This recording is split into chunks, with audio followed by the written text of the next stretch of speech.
গ্যালারির দখল ছিল আর্জেন্টাইন সমর্থকদের, কিন্তু মাঠের লড়াইয়ে অপ্রতিরোধ কেপ ভার্দে, বিশেষ করে গোলরক্ষক ভজিনিয়া।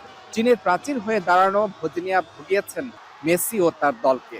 পুরো ম্যাচে সেভ করেছেন 8টি, যা স্পেন ম্যাচের চেয়ে একটি বেশি। দিন শেষে জয় স্বস্তি দিলেও আর্জেন্টাইন সমর্থকদের মন জয় করেছেন এই গোলরক্ষক। I mean, we're happy we won, but we could have won more easy. But it wasn't an easy match. Cabo Verde actually brought it. I think tougher than we thought it was gonna be. So Sufrimos hasta el final, valió la pena gastar los ahorros que teníamos y bueno, es una locura hermoso ser argentino. শুধু ভজিনিয়া নয়, Argentine সমর্থকদের কণ্ঠে ছিল Cape ভার্দের উচ্ছ্বসিত প্রশংসা।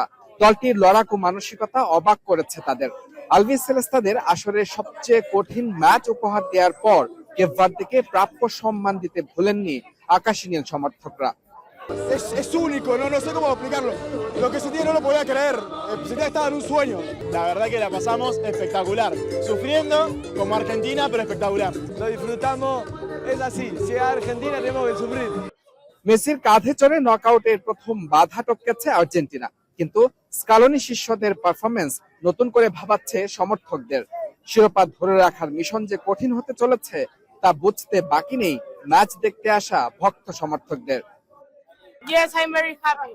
I love Messi, Argentina. I love them. I love him. It was a tough match. But you know what? We want to keep this one, so we gotta caress it. we are very positive about the next game in Atlanta, and we are going through Tallahassee, Bangladesh, Malawi. Match Argentine সমর্থকরা তারা এরকমই, তারা উন্মাদনা তাদের মতো করে জিয়ে রাখেন।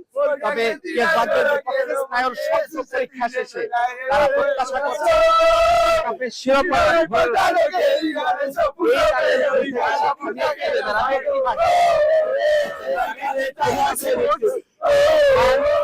যুক্তরাষ্ট্র।